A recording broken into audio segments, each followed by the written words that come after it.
Okay, the Gnostic Gospels. What are they and what's so wrong about them? I started a bit of a deep dive recently. Years ago, bought a book called Beyond Belief. I'll mention it later by Elaine Pagels. Um, I had heard about the Gospel of Thomas, maybe the Gospel of Judas, and then I finally just bought this little collection of the Gnostic Gospels. So I'm doing a little bit of a deep dive, and I just want to think out loud about some of what I'm going through. When people reference the Gnostic Gospels, they typically are referencing what is also sometimes called the Nag Hammadi Library. It's a collection of 52 Gnostic texts. Um, it's written in a Coptic language, which is some Egyptian hybrid, um, and it wasn't discovered until 1945. I say 52 Gnostic texts, but there were also versions of there was a version of Plato's allegory of the cave. I think that's right. There was also a version of the Corpus Hermeticum, which is a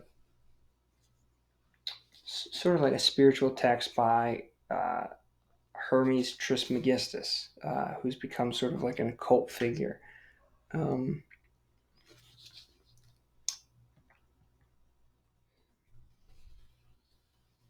the Gnostic Gospels are almost always compared to what are referred to as the synoptic or canonical Gospels. That's Matthew, Mark, Luke, and John. Those are the Gospels you're typically going to find in any New Testament. The Gnostic Gospels, on the other hand, have a series of Gospels, some of which many people have never heard of. The Gospel of Thomas is a really famous one, the Gospel of Mary Magdalene, Judas, and then the Secret Book according to John, and there's a few different versions of that.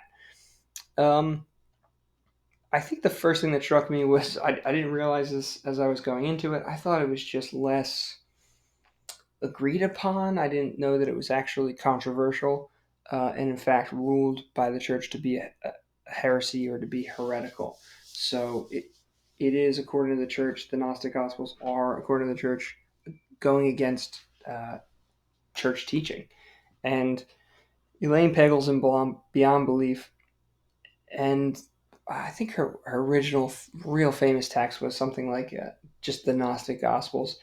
She's done an incredible job, at least from what I could tell in Beyond Belief, to paint a really vivid historical background of the four canonical Gospels, but then also the Gnostic Gospels and compare them, contrast them, talk about the ways in which some came before others, and how the canonical Gospels were sort of agreed upon, and how some of the Gnostic Gospels were ruled heretical and often sort of burned, hidden, um, destroyed, and sort of pushed out of uh, consciousness, frankly.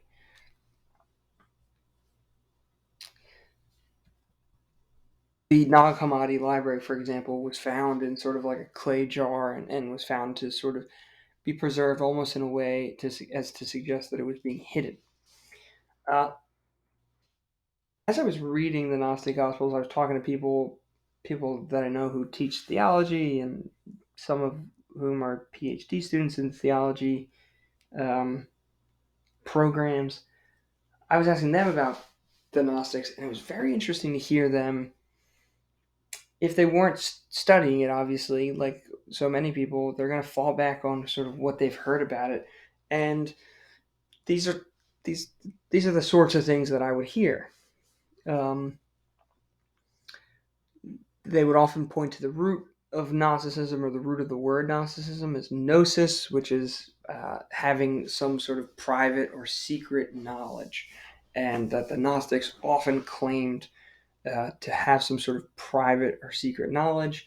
This is sometimes in allusion to an actual reference that Jesus pulled Thomas aside and gave him like a secret teaching, and this is sometimes also a reference to um, just a through line in many of the Gnostic texts that they sort of have experienced God and eternity in a way that's almost mystical. Again, they'll point out, this is people, when I ask about Gnostics, they'll point out that it's heretical. If I ask why, oftentimes they'll sort of point to like a strict dualism.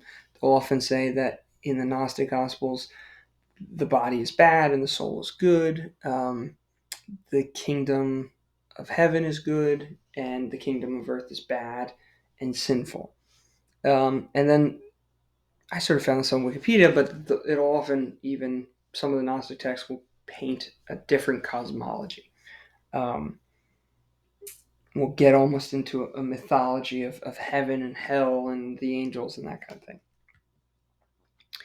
However, when I was reading them, and I'll go into two of my favorite books so far in a minute, but when I was reading them, I actually found this profound non-duality, almost a mysticism, and this incredible, again, spiritual, but then also almost literal consubstantiality.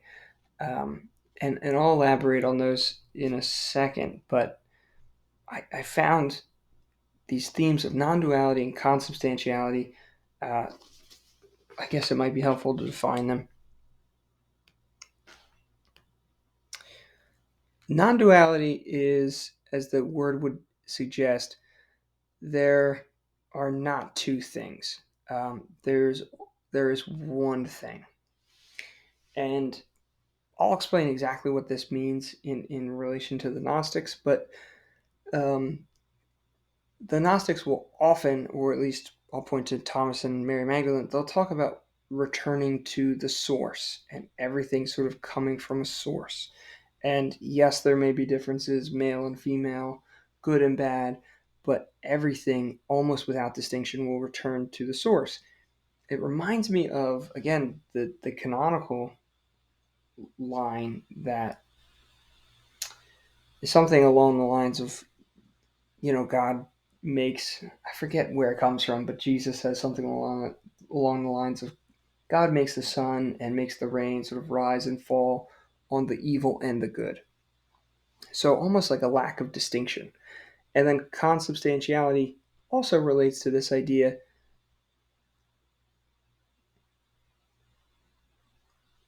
And it's of the same substance.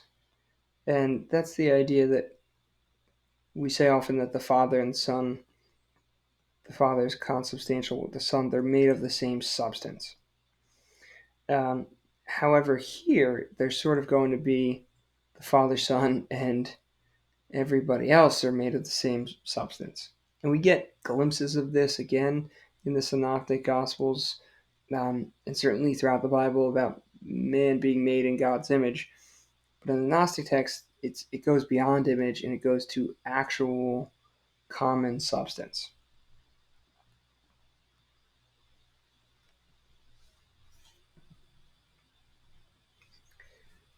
The Gospel of Thomas is perhaps the most famous Gnostic Gospel, or at least when I was looking into it, it was referenced the most.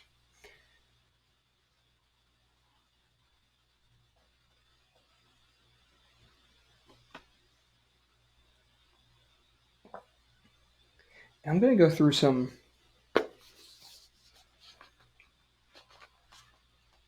lines that really stuck out to me.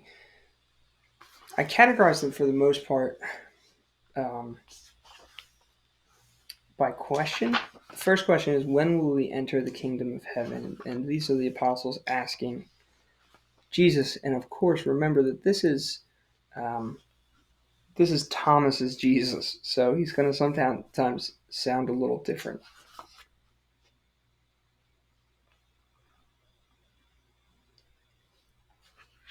So they ask, shall we, being as children, come into his kingdom? Because he says earlier that these Jesus points to a bunch of babies and he says, these infants being suckled are like those who enter my Father's house. And they said, well, shall we, being his children, come into his kingdom? Jesus replied, make the two into one, and the inner as the outer, and the outer as the inner, the above as below, the male and female into a single one. So that the male isn't male and the female isn't female anymore. When you make two eyes into a single eye, a hand into a foot into a foot, a picture into a picture, then you'll enter the kingdom.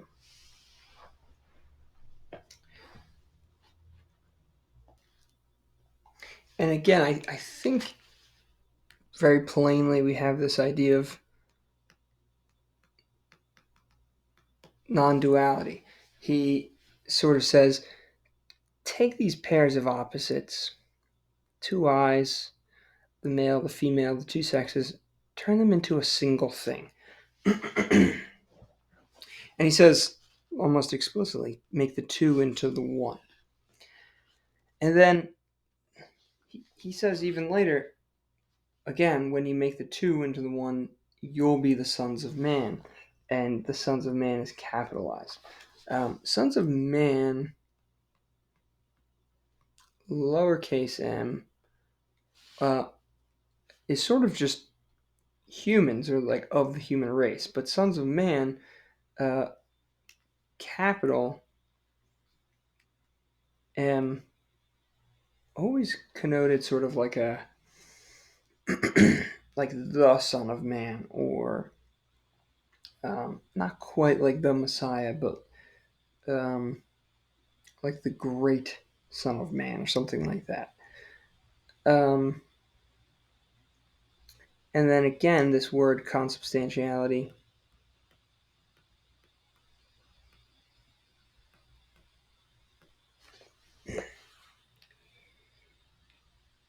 You have this great line where he says, I am the light above them all, I am the all issues from me and reaches me. Cut wood, I am there, lift stone, I am there. So you have, in even just these few passages of Thomas, this idea of non-duality. Pairs of opposites will be one, or if you're trying to reach heaven, they have to become one. And if you're interested in becoming the son of man, or thinking about the difference between God and man, um, think about this idea of consubstantiality, or as the Jesuits would say, finding God in all things. And again, he says, cut wood, I am there, lift stone, I am there. It reminds me of this Buddhist teaching where the Buddha brings all of his disciples together. They ask him for a teaching, and he picks, like a lotus flower, and he sort of holds up the flower. And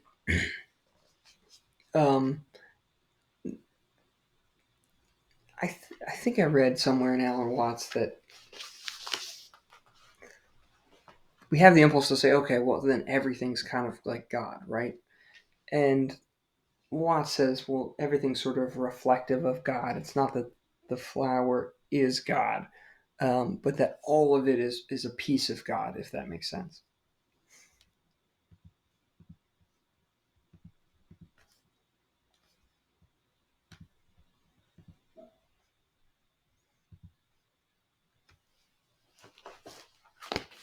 And at the very end of the Gospel of Thomas,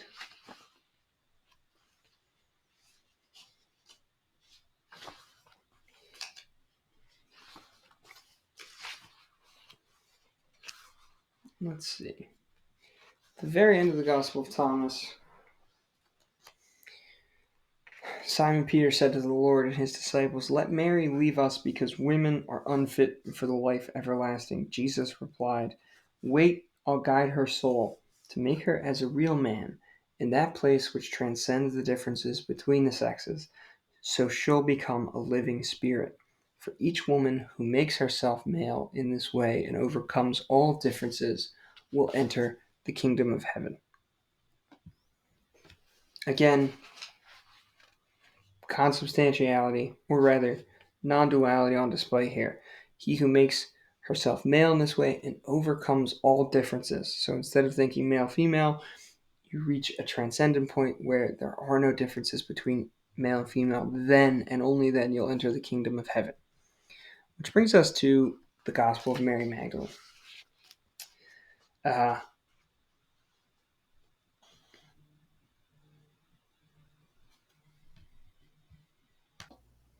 All right, the Gospel of Mary Magdalene starts with these lines. Mary questioned her master, "At the end of an aeon, will all matter be destroyed?" Jesus answered, "All of nature, its forms and creatures are interrelated.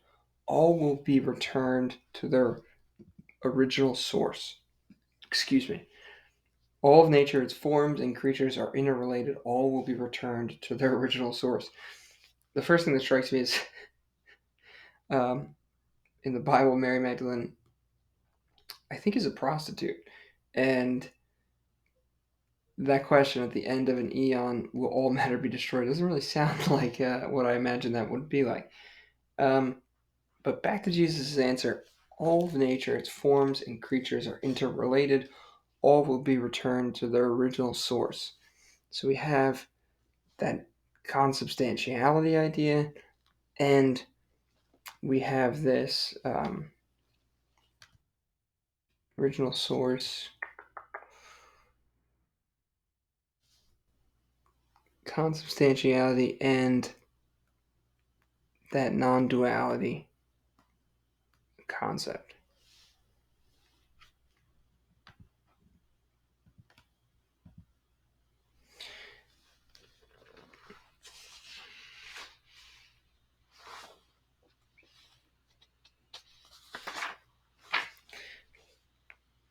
Peter then asks, "As you've told us almost everything, tell us this: what is the world's sin?" And Jesus replied, "There is no sin in reality.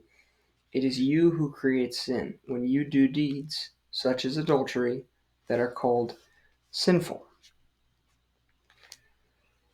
This one's a little less obvious, but it reminds me of there's the picture of, I think it's called the Earthrise, and it's one of the Apollo missions on the other side of the moon took a picture of the Earth sort of rising over the moon's horizon, and you could see just this like blue orb of Earth, and this line, "There's no sin in reality," reminds me that there are really no countries from outer space, right? They're the countries are just sort of ideas and imaginary boundaries, and sometimes real boundaries that we've resurrected to separate what really isn't separate. And I think in this line, there's no sin in reality. It is you who create sin when you do deeds such as adultery that are called sinful. I think some people might get a little caught up on whether or not Jesus here, or Mary Magdalene's Jesus is saying adultery is or is not a sin.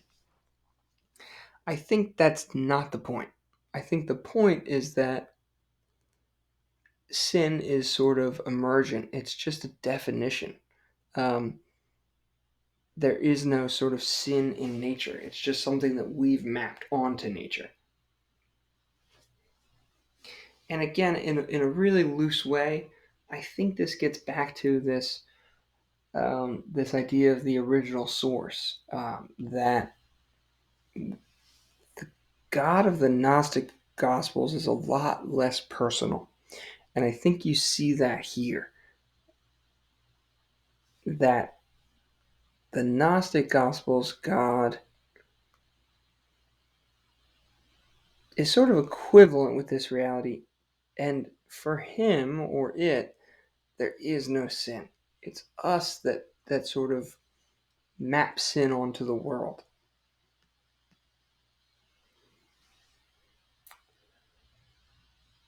And again, very similar to the Gospel of Thomas, when asked about the Son of Man, Jesus says, "I tell you that the Son of Man is within you all. Seek him inside. Those who search diligently and earnestly shall find him."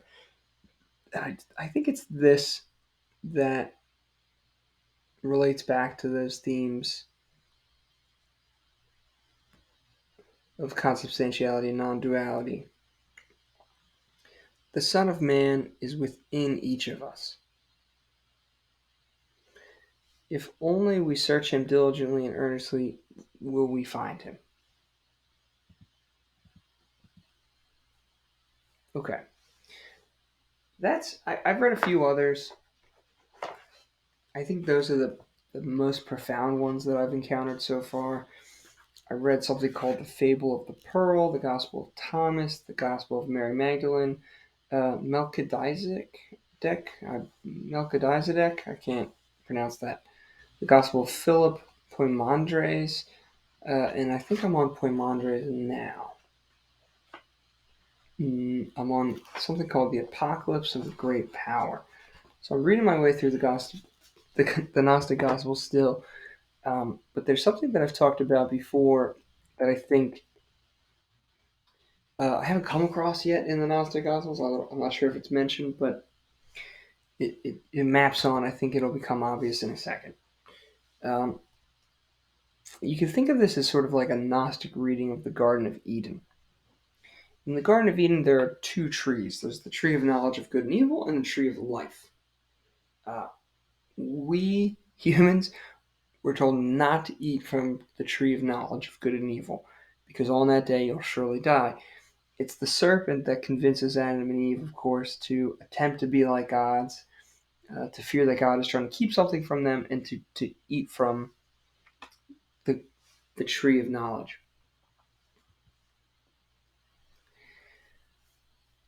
There's all sorts of things that are said about what that fall really means and who caused it, and whether or not it was Adam or whether or not it was Eve, or the serpent, or who was weaker, um,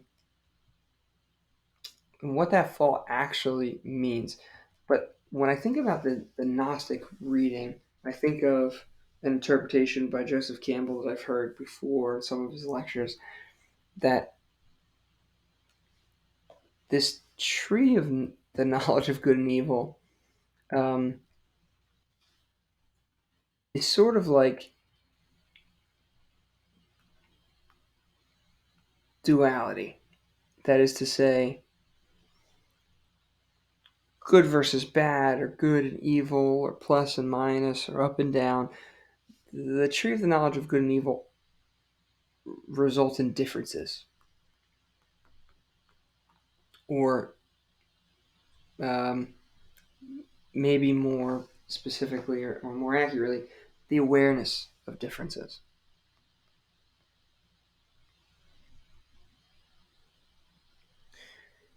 And you'll remember from the story that as soon as they eat from the tree of the knowledge of good and evil, um, Adam and Eve are sort of aware of each other. They're aware of their differences. They're aware of their differences between themselves, but then also the differences between them and God, and they're ashamed. So the tree of the knowledge of good and evil creates differences and awareness of differences. And according to Joseph Campbell, this is the tree of duality, of things being good and bad and things having differences. And he says that the tree of life, on the other hand, while while this is the way out of paradise, he says this is the way back in.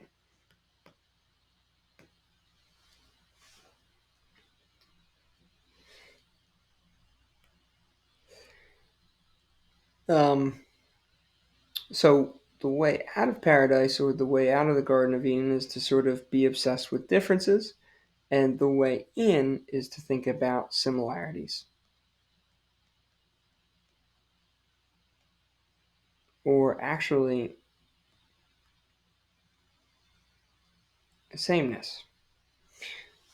Campbell says that the way out was through one tree and the way in is through another.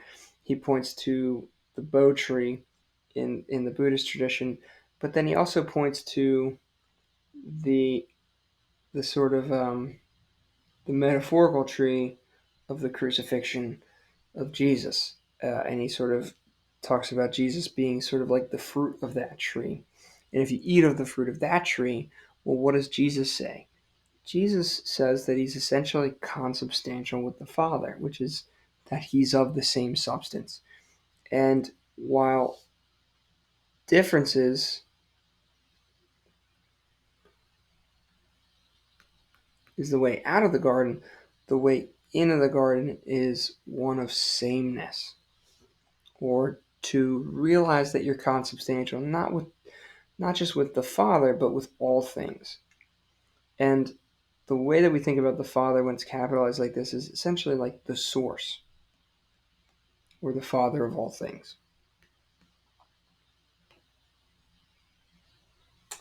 Um, this is kind of tangential, but thinking about paradise. In the Judeo-Christian tradition, there are said to be two sort of cherubim, flaming sworded angels that guard the way back into paradise so that we can't enter. In the Eastern traditions, there are also these same cherubim that guarding paradise. Although in the Eastern tradition, it's sort of known that you're supposed to be able to pass through them. That is, the thing that is terrifying and threatening and potentially threatens your life has to be overcome. You have to move past that thing. Whereas in the Western or the Judeo-Christian tradition, um, we sort of stop at the cherubim. We really truly believe that we cannot pass, and of course, both are just sort of manifestations of our fear. And in the Buddhist tradition, especially, fear has to be overcome in order to reach paradise.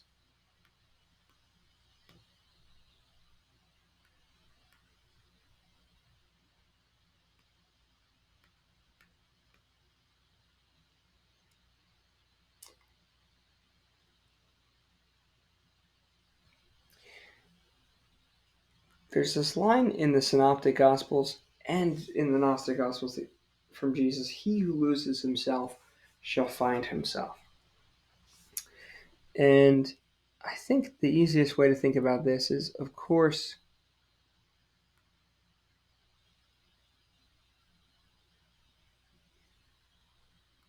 this word is being used twice, but in two different ways. The first way is, what do we want to lose? We want to lose that egotistical version of ourselves. And what do we want to find? We want to find the the, the sort of transcendent self, or the self that realized that it's consubstantial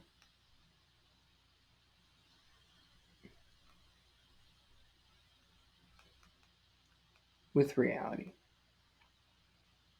So he who loses himself, or loses the self-concerned part of himself, will find himself, and not just in his own body, but in all things. The way that the Christian tradition, and especially the Gnostic Gospels, preaches consubstantiality. And we already talked about, some of the Gnostic proclamations of this idea. The kingdom of heaven is all around you. It's already here on earth. Make the two into the one. And then all matter is of the same source. That's all I have for now for the Gnostic Gospels. I'm still very much thinking about these things. I'm still working my way through Elaine Pagels' book. And I actually have a conversation with her scheduled for a few weeks. So I'm sure I will come out with another version of this. Um, Probably broken down, or maybe a little bit more specific. But I don't think this is the last I'm going to say about the Gnostics. I'm only 50 or so pages into our book, so I'm sure I'll have more to say by the end.